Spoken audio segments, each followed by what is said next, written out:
Hey y'all, it's Creator Chanel, the founder of I Can Only Be Me Academy. Excuse my voice, but I come on here to encourage someone to know that you are exactly where Yahweh wants you to be at right now. You literally are in that place that you have prayed for. And some of you, it feels weird because you've never been at this place before. So you're so ready to run back to what feels good to y'all.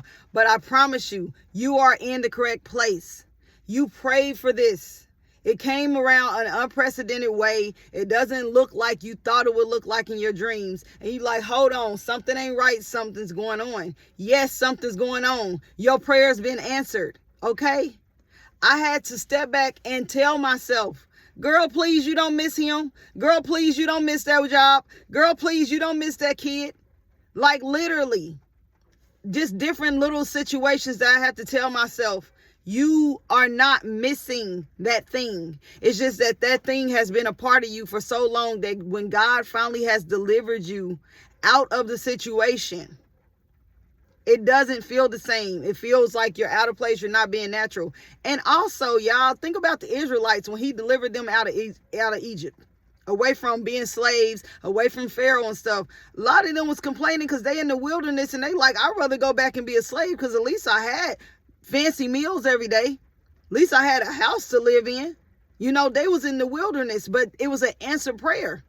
But it didn't come the way that Yahweh said that it was going to come. So they was expecting it to be glitter and gold. And they little did they understand that you was just that far away from the land flowing with milk and honey. But because you complained the whole time and then worship Yahweh like you were supposed to be doing, you end up having to do 40 years around the mountain. Y'all, how does that even make sense? Our Father, our Creator, loves us so much. He does not want to see us suffer. But sometimes our own disobedience or us feeling like we are in the wrong place, that brings the rejection on. Yes, he's going to protect us, but that's going to bring the rejection on of the promise that he's already made to us. See, some of us are still laying prostrate right now, praying that God will give us that situation or deliver us out of the hands of the evil one. And he's already removed you. But you look around and you're in a shelter. Hello, somebody. I've been there. I looked around that shelter like this is not what I prayed for. But guess what? It was a stepping stone to what I wanted. I wanted me and my babies to have a new home. I wanted it to be without the abuser that was abusing me. But God took me from the abusive household to a midway point, which was the shelter. And then after I learned to stop complaining about that shelter, learn how to follow all the rules and regulations, then I was able to go into my own home, which the shelter in between, y'all, I ain't gonna lie, and I ain't gonna hold you, but a lot of us young mothers, sometimes our house be a mess. Sometimes our house be a mess. Them babies will tear up your house. You gonna come out that living room from taking a nap or whatever. You see that living room like that, you like, oh my gosh. Oh, I got to clean up again. And after a while, you get tired, especially if you're going through depression. If you're going through depression, your house is going to look like you depressed. Your car is going to look like you're depressed. You're not going to want to clean up. So God did have to take me from the abusive situation to the shelter where I learned rules and regulations, how to keep a clean home, how to mop the floor, how to make my bed over again every single day, to my house where my babies, where I can teach them at the new house. Look, y'all, we are grateful for this home. So, clean up, everybody clean up, period. But he had to take me to a midway point to get some training before he allowed me to walk into my promised land, into my promised season. A lot of y'all are at that midpoint. That's what I'm telling y'all. A lot of y'all are at that midpoint right now. It does not look like what you prayed for.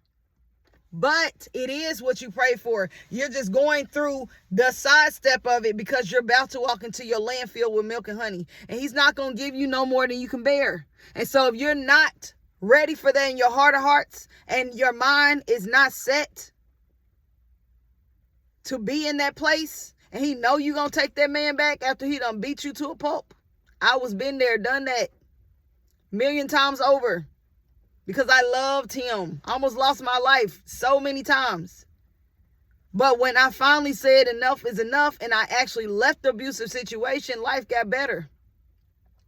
When I left the physical abusive situation, life got better.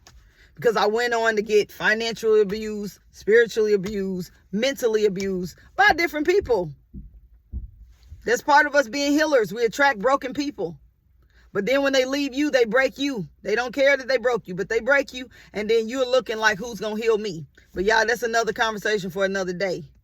My point of this video is to tell you, you are where Yahweh wants you to be. You are standing in your answered prayer. It just may not look that way because you're in the midway point. He's not going to take you from the bottom to the top like that. You're going to stop somewhere in the middle so you can learn some things. So then when you are with your answered promise and you are being in your higher self, your highest self, you can truly appreciate and be grateful and show gratitude for him blessing you with that very thing that you prayed for.